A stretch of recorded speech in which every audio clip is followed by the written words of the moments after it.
aos Romanos, capítulo 12, nós vamos ler o verso 2, apenas o verso 2.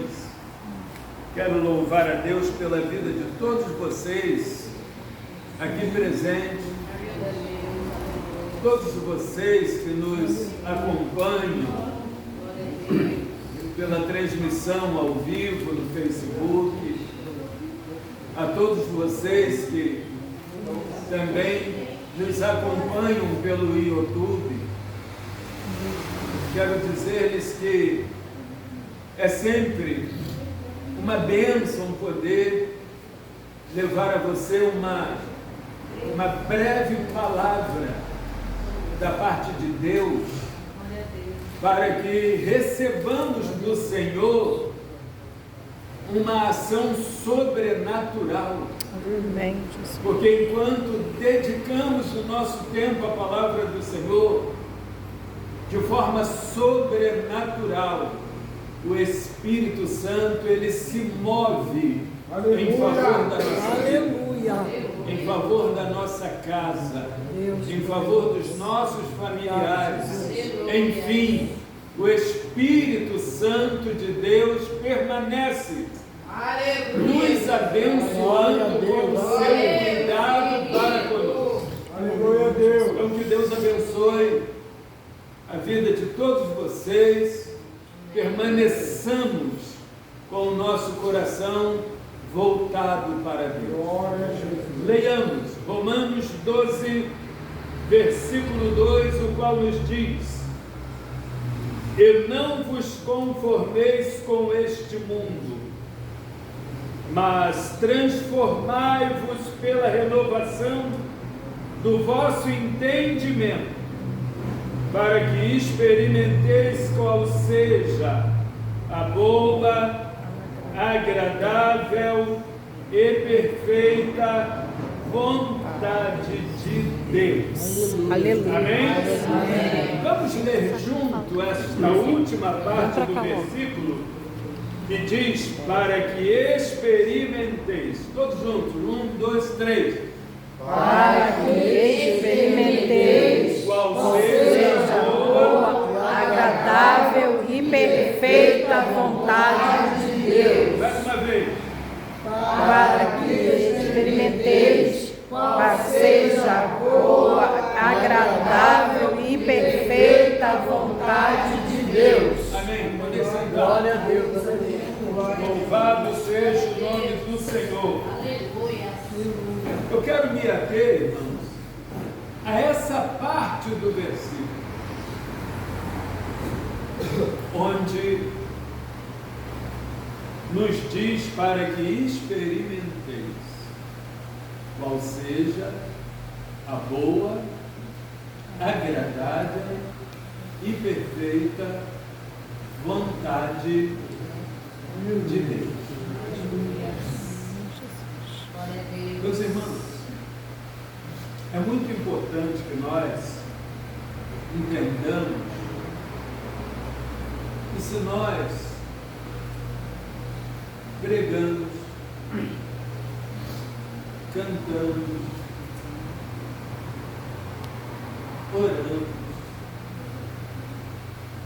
e tantas outras coisas que tenhamos a liberdade de fazer na casa de Deus, na obra de Deus, se não houver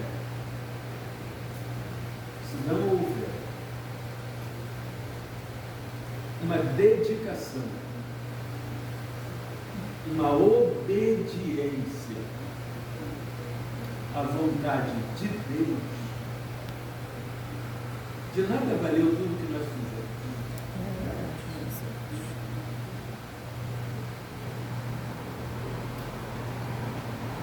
Temos visto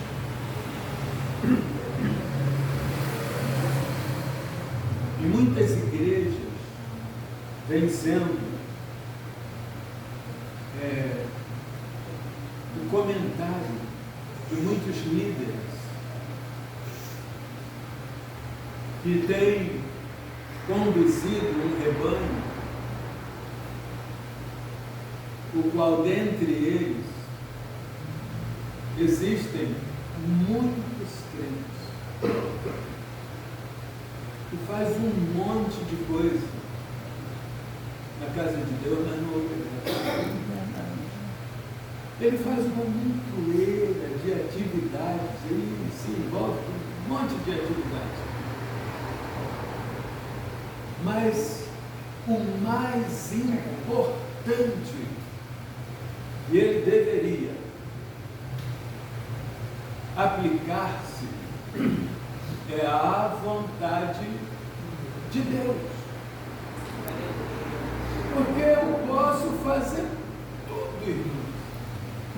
Se eu não estiver na vontade do dono da obra, se eu não estiver na vontade do dono da minha alma, se eu não estiver na vontade daquele que tem o poder de fazer e desfazer,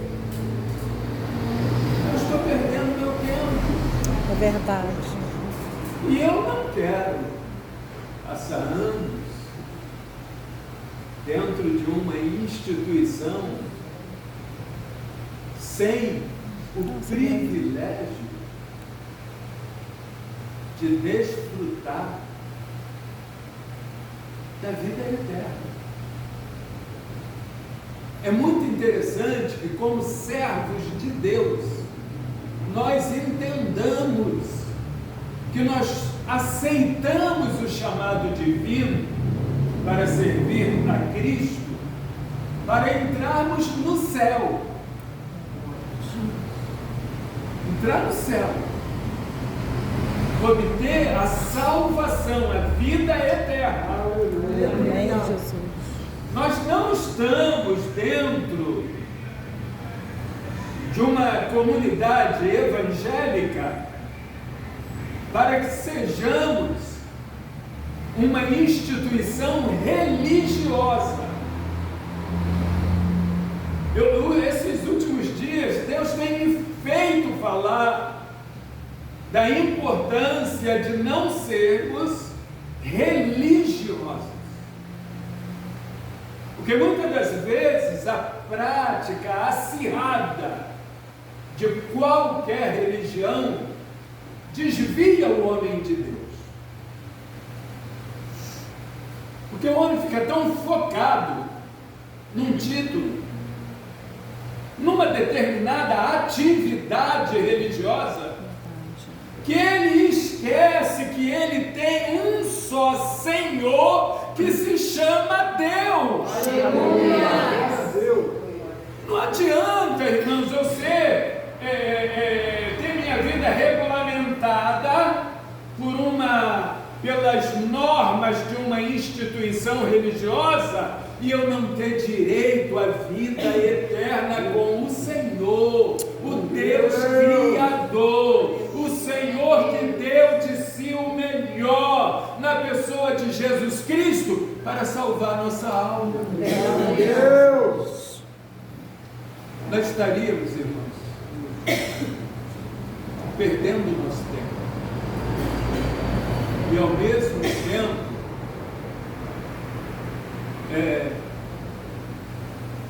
invalidando o propósito de Deus. Porque quando o Senhor Ele dá lá na cruz do Calvário o seu Filho com a intenção de nos salvar, Deus sabia muito bem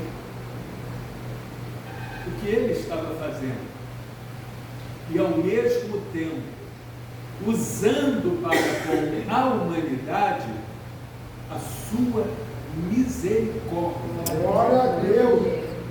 Deus, com certeza, Ele olhou para a terra e compadeceu-se de nós. Meu Deus, obrigado. Todos nós já ouvimos aqui por muitas vezes que por causa do homem, através dos seus pecados, muitos animais morreram. Muitos animais eram levados aos sacerdotes para fazer a expiação de pecado. E por causa de um só homem, morria muitos animais. E o interessante é que não resolvia, como não resolveu o problema do pecado da humanidade. Jesus vem, se disponibiliza a sofrer, a dar a sua vida em sacrifício, em resgate da nossa vida para a eternidade. E Deus deu ali de si mesmo para salvar a nossa alma. E muitas das vezes, por falta desse discernimento, por falta da correta interpretação, o ser humano, ele acaba invalidando para si o sacrifício feito lá no Calvário. E ao invés dele valorizar a salvação da sua alma, porque quando se fala de salvação da nossa alma, se fala de viver eternamente com Deus. Aleluia! Aqui sobre a terra, nós estamos por Deus, pelo poder da sua palavra, estamos sendo lapidados, estamos sendo trabalhados. Deus está tratando a nossa alma. Deus está arrancando de nós o que dele não provém, para que sejamos diariamente sendo preparados para entrarmos no reino de Deus. Mas se nós, amados, não atentamos para o glorioso valor da vontade de Deus, irmãos, não perdemos tempo.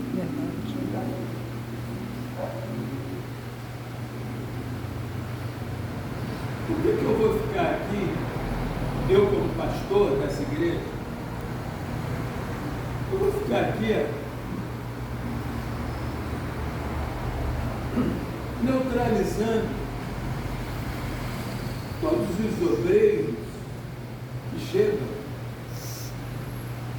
para eu somente pregar? Vocês são testemunhas. Se eu tiver pastores, presbíteros habilitados, eu sempre vou ouvi-los.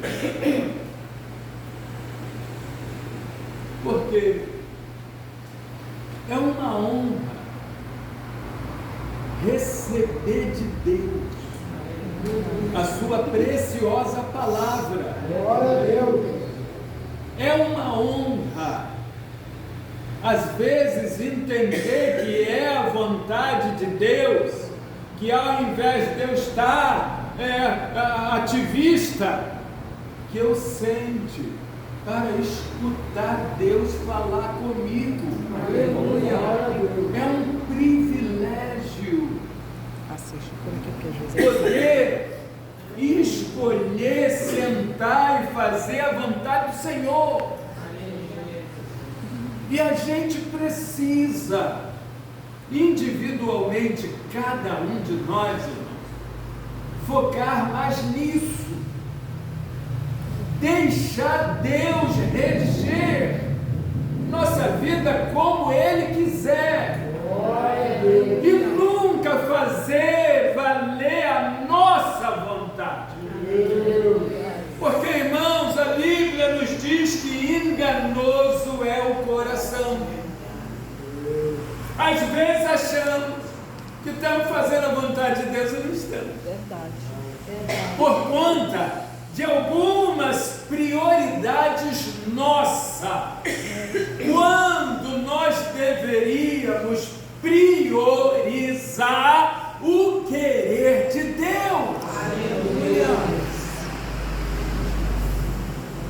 Deus está nos trazendo essa palavra. Deus me fez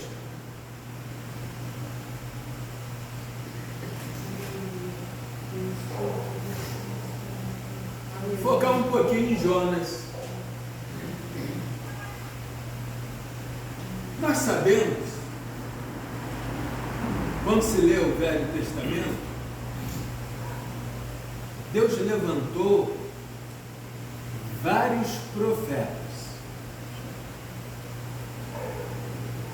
Qual era a função dos profetas? Anunciarem a palavra de Deus. Anunciarem propósitos de Deus. Essa era a função do profeta. Ele se colocava plenamente disponível ao querer de Deus para ele cumprir o ministério dele. O ministério do profeta. E uma das coisas, o profeta ele tinha que se preocupar, não se desviar da verdade que Deus quisesse que ele falasse. Jonas, chamado por Deus para ser profeta.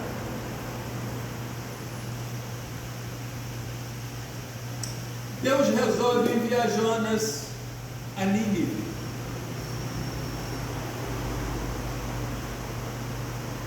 Deus diz: levanta-te, vai à grande cidade de Nínive, clama a ela a mensagem que eu lhe dou, dizendo-lhe que a sua maldade chegou mal diante de mim. Jonas levanta-se, mas não vai ali. Jonas levanta-se,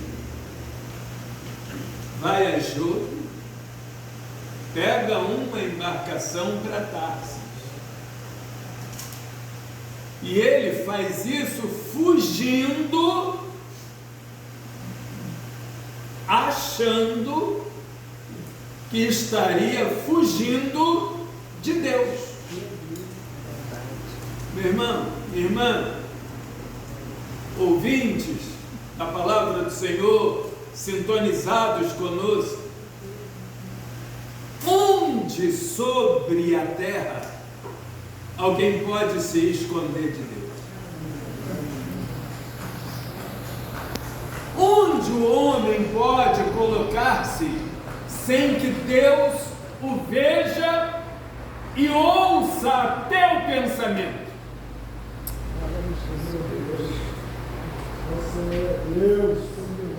Jonas entra dentro do navio. Jonas vai lá para o porão daquela embarcação. E ele não faz caso algum da ventania que soprava, porque quando ele entra na embarcação, Deus sopra um vendaval.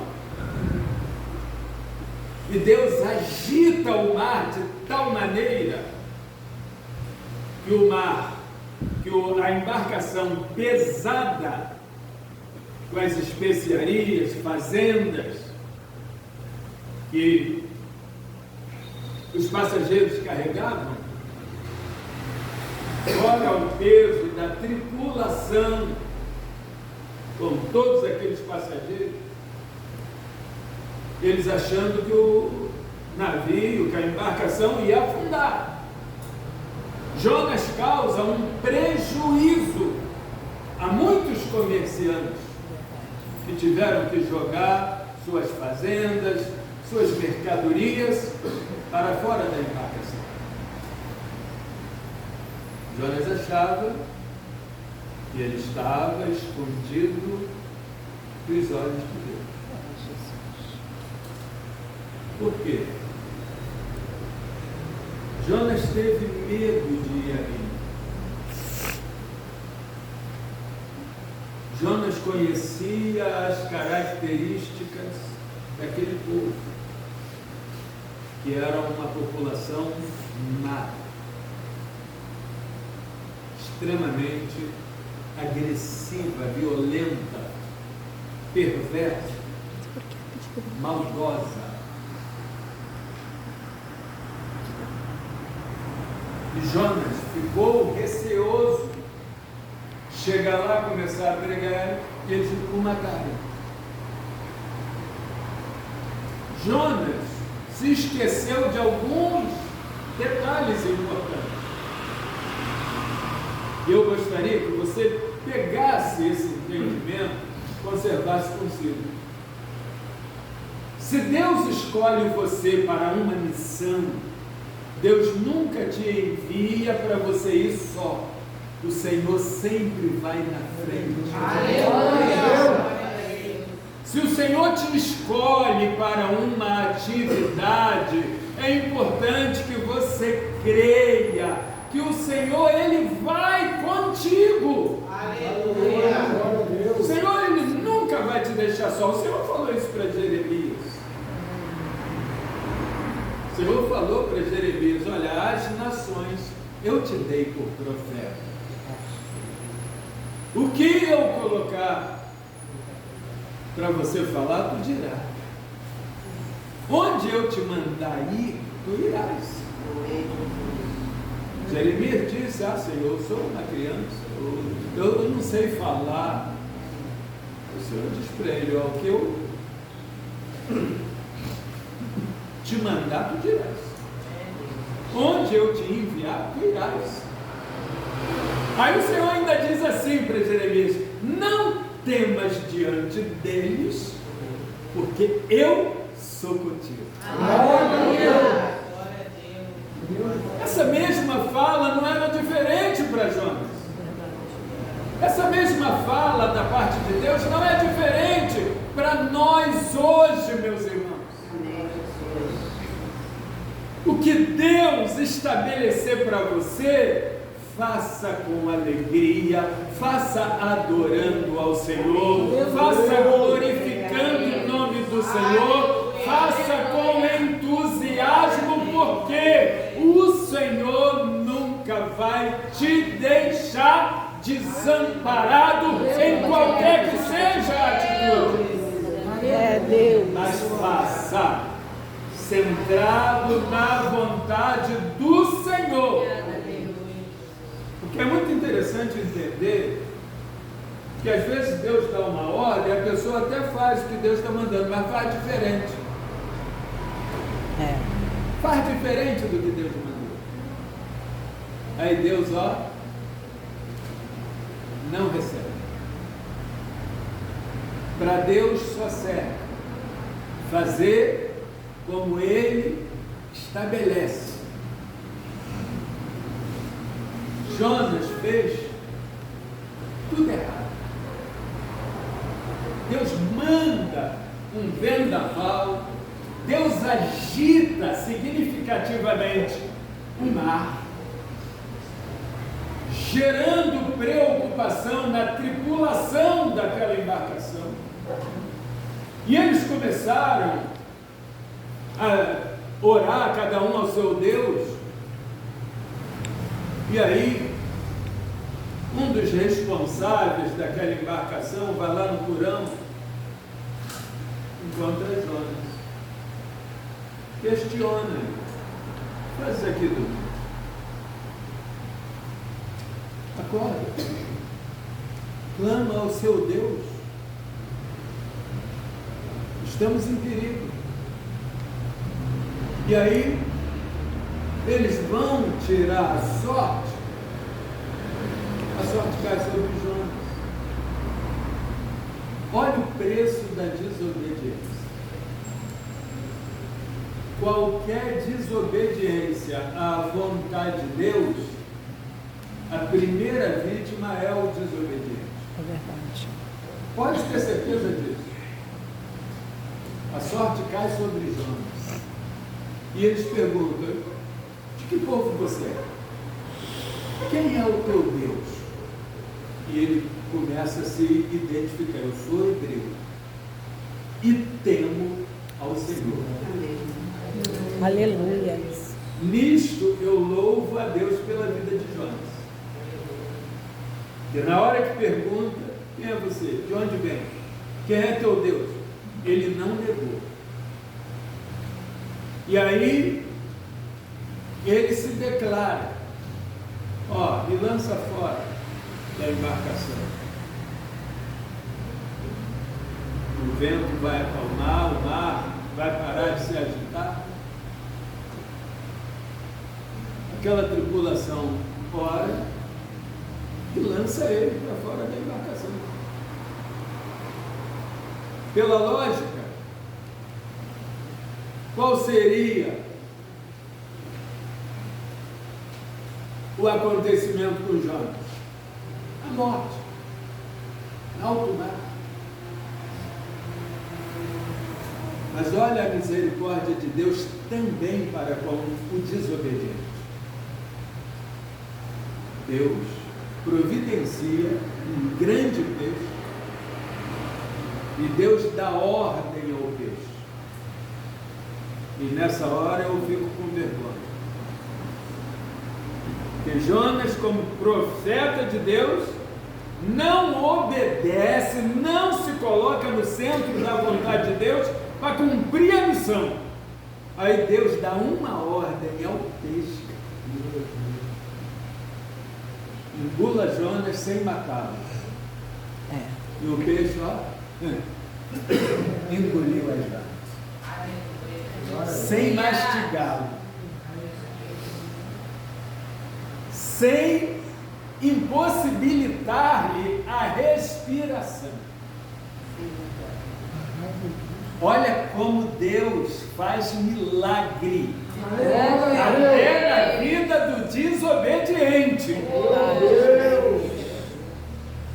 Deus fez milagre ali. O peixe obedeceu, ouviu a voz do Senhor e obedeceu. E aí, você conhece a história: 3 dias e 3 noites. Jonas dentro do ventre do Jesus. a ponto de ele se sentir no ventre do inferno. Está escrito. Mas ele diz que do ventre do inferno clamei ao Senhor e ele me ouviu. Isso significa que há esperança. Enquanto está no processo, há esperança. Havendo arrependimento, há esperança. O Senhor se compadece e dá ordem ao peixe. Novamente, o peixe obedece. O peixe vai à beira da praia e vomita as Jonas.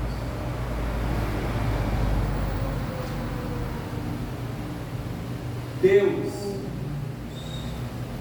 quando nos chama,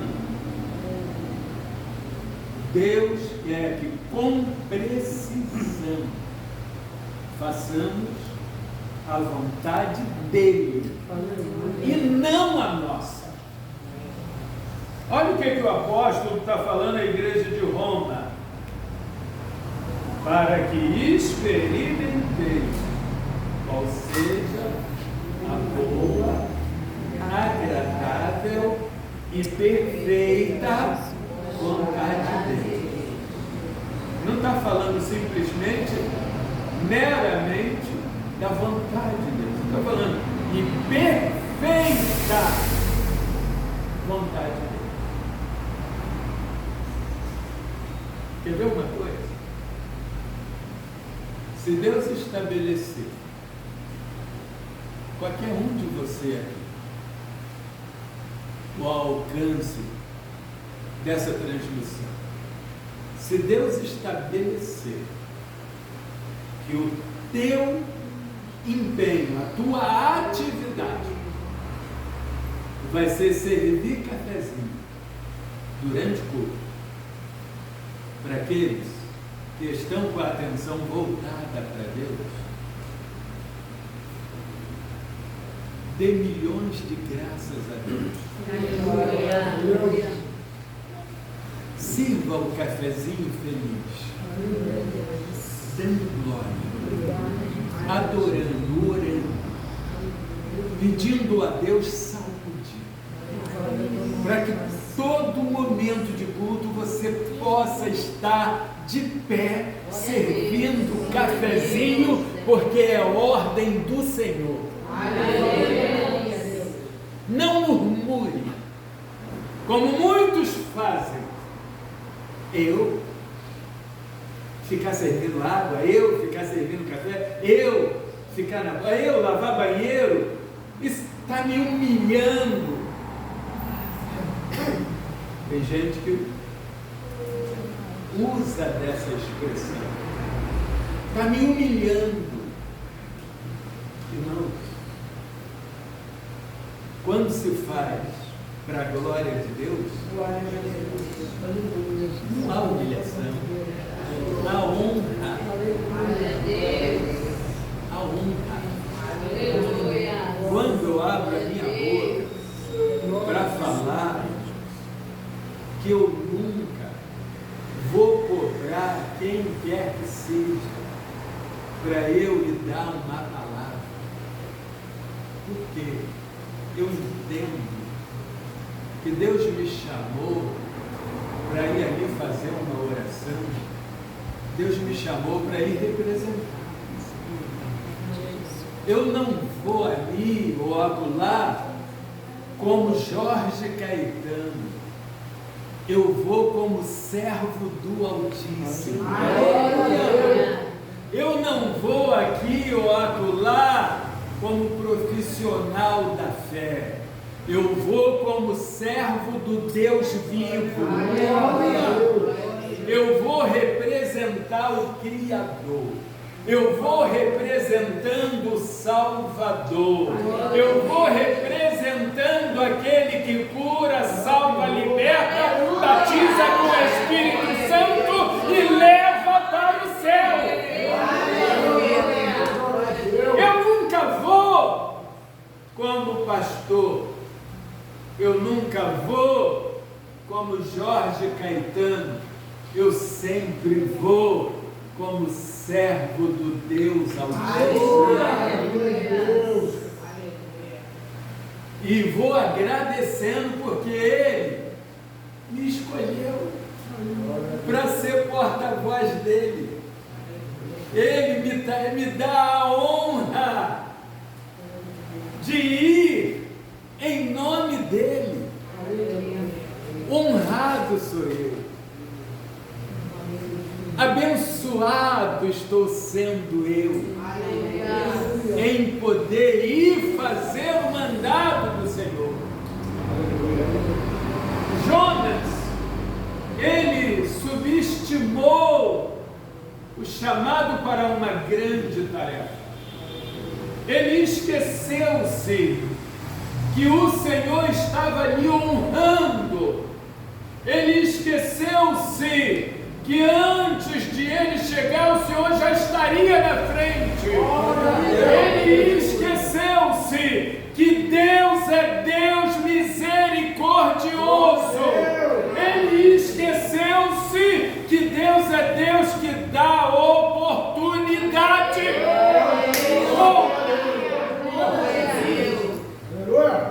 Quando Deus manda Jonas ir lá, Deus estava dizendo: Jonas, vai, eu vou dar uma oportunidade àquele povo. Se eles ouvirem a minha palavra e se converterem do seu mau caminho, não farei contra eles o que eu estou mandando você dizer que eu farei. Era isso que Deus estava mostrando para Jonas. Irmãos, Deus não tem prazer na morte do ímpio. Mas quando se trata de servo de Deus, Deus tem prazer. Porque servo de Deus, quando o corpo é sepultado, a alma vai para Deus. Mas quando é o ímpio, sem Deus, sepultado, a alma, abismo eterno sem Deus. Deus não queria isso para aquela população. Aquela população estava tão destituída da glória de Deus, que Deus enviou Jonas com uma mensagem de oportunidade, porque a vontade de Deus não era, na verdade, destruir aquela população, mas a vontade de Deus era salvar aquela população. Assim como é a vontade de Deus salvar eu, salvar você, salvar cada um de nós hoje. É muito interessante que nós entendamos, como servo de Deus, que ninguém está plenamente salvo ainda não. Ah, já levantei a mão para Jesus, estou salvo, está tudo certo? Tá não. Todos os dias eu preciso, você precisa, nós precisamos clamar ao Senhor e dizer-lhe: Deus tenha misericórdia de mim. Deus tenha piedade de mim. Deus perdoa os meus pecados. Isso é todos os dias, irmão. Todos os dias. Precisamos pedir a Deus que venha nos ajudar a desfrutar da sua graça, da sua misericórdia, da sua benignidade. Todos os dias precisamos deixar Deus arrancar de nós os espinhos.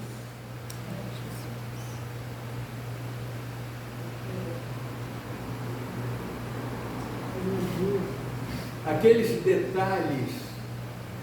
detalhezinhos que ainda estão ali como resquícios da vida mundana. Pedir ao Senhor que arranque de nós e que permaneça o processo progressivo da santificação através da palavra em nós. Meus irmãos, a palavra do Senhor, ela é remédio. A palavra do Senhor, ela é comida. A palavra do Senhor é vitamina.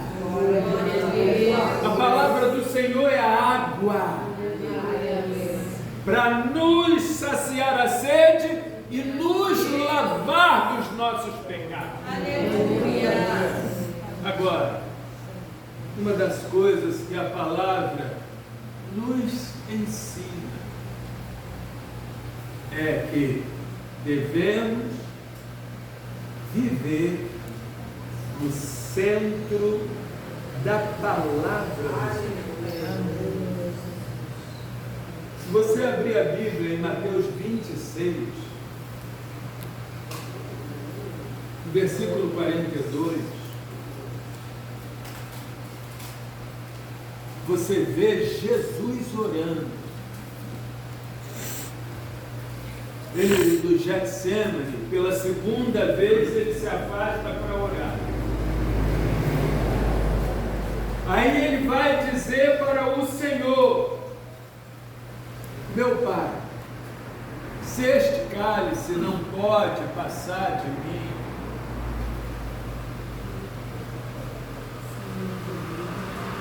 faça a tua vontade. Agora, olha para você, meu irmão, Assim como nesse momento eu olho para mim. Quem somos nós diante do Filho de Deus que em momento algum abriu mão? Abriu mão. Em momento algum ele abriu mão de manter-se na vontade de Deus. Sendo ele o próprio Deus, na pessoa do Filho. Mas ele entendeu que era a vontade do Pai. Ele dá a sua vida, derramar o seu sangue para salvar a nossa alma. Aleluia, Jesus.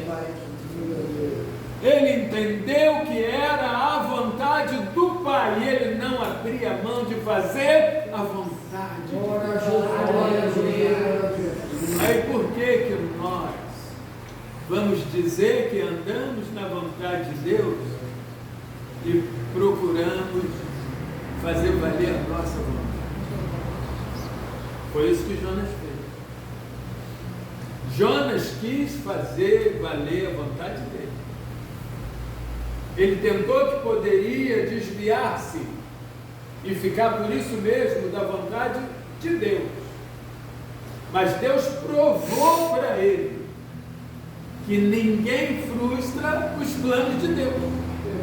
Era plano de Deus Jonas ir a Nínive. E ele conserva Jonas 3 dias e 3 noites para Jonas entender que ele não ia morrer naquele dia, que ele ia ter que ir a Nínive. Jonas ora, clama, por ordem de Deus o peixe vomita ele na beira da praia, e pela segunda vez Deus dá a ordem: Jonas, vai à grande cidade de Nínive, clama contra ela a mensagem que eu te dei. E Jonas vai. Não me pergunte com que coração ele foi, mas ele teve que ir. Irmão, se Deus estabeleceu, não sofra antes para depois fazer o que Deus. Não vale a pena. Fala logo o que Deus está mandando. Aceite o querer de Deus para a tua vida. Porque Deus é poderoso para fazer milagre. Aquilo que você não sabe fazer, Deus sabe fazer. O que você não pode fazer, Deus pode fazer. Obedeça. Faz o que Deus quer. Faz a vontade do Senhor. Jonas precisou sofrer danos para depois ir fazer tudo que Deus havia mandado antes. E quando ele chega lá, acontece que ele não queria que acontecesse. Porque o povo era tão ruim que Jonas entendeu que era melhor Deus matá-los. Quando Deus falou que ele, se eles não se arrependessem, ia destruir toda a população e nem animais ficariam vivos, eu imagino que no íntimo de Jonas ele falou: é agora, é a oportunidade, deixa eu morrer. Só, irmãos, que Deus não pensa como nós. Graças a Deus. Deus vê futuro onde eu e você não vê. Deus conhece o amanhã de cada um. Jonas vai, prega tudo que Deus mandou, vem embora, daí a pouco toma Jonas conhecimento.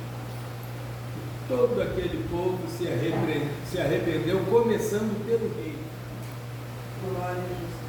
que decretou jejum, decretou um clamor, expressando o arrependimento. O rei se vestiu de saco e sentou na cinza. Quem sabe, olha a fala do rei, quem sabe o Deus de Jonas Maravilha. se arrependa do mal que nos faria. Glória a Deus.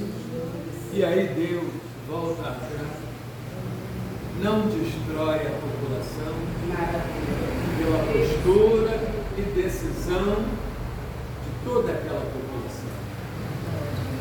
Jonas ficou triste, mas a vontade de Deus foi feita. Glória a Deus. Nós precisamos entender que ainda que não seja a nossa vontade, que ainda que não seja do nosso agrado, importante é que nós façamos o que agrada a Deus. Se você fizer para agradar a Deus, de acordo com a vontade de Deus, tua vida vai ser abençoada. Meus irmãos, deixa eu dizer uma coisa para você. Eu gostaria muito de não ter sido separado para ser pastor. Nem para presbítero, nem para diácono. Eu não era diácono, me chamavam de pastor. E eu toda hora ficava dizendo, meus irmãos, pelo amor de Deus, não me comprometo. Eu não sou pastor. Amo fazer a obra de Deus. Eu não preciso desse título para fazer a obra de Deus. Meu coração está impregnado em fazer a vontade de Deus. Eu amo fazer a vontade de Deus. Deus diz, vai, eu vou. Deus diz, fica, eu fico. E às vezes eu estou querendo ir. Mas Deus quer que eu fique, eu fico. Porque, irmãos, o melhor lugar para um crente estar é na vontade de Deus. Está no centro da vontade de Deus? Com certeza você vai estar no melhor lugar para Deus continuar cuidando de você. Glória a Deus. Então, não queira ocupar um lugar que de repente não é o que Deus separou para você. Não queira sair correndo na frente do outro para fazer primeiro, porque de repente não é isso que Deus quer para você. Mas queira estar no centro da vontade de Deus. Se você estiver no centro da vontade de Deus, Deus vai com excelência cuidar de você e você vai ver que a tua vida vai virar milagre. Porque onde Deus está, ali tem milagre. Jonas, a história de Jonas, ela é uma complexidade só, ela é uma incógnita. Porque o livro de Jonas não termina com uma definição de como Jonas encerrou seu ministério. Você não vai ter subsídio teológico que declare isso. Porque no finalzinho do capítulo 4 ali a gente vê que Jonas não estava feliz. Jonas não estava bem. Até por causa da boboreira ele ficou triste. Ele não se compadeceu da população, mas ele se compadece de uma boboreira. Que ele não semeou, ele não plantou, ele nem viu ela crescer. Quando ele deu conta, ela estava fazendo sombra para a sua cabeça. E aí Deus permite um insetozinho chegar ali, destruí-la, o sol seca ela e ele fica triste. Então morreu uma borboleta e ele não se compadece de uma população inteira. Ele achava que Deus não tinha que perdoar ele. E nós precisamos pedir a Deus coração generoso. Aleluia. Um coração que se compadeça do próximo. Um coração que tenha prazer de compartilhar. Um coração que não seja como entrave para o crescimento do outro, mas um coração ajudador, um coração pacífico, um coração prazeroso de ver o bem do nosso próximo, principalmente dos nossos irmãos em Cristo Jesus.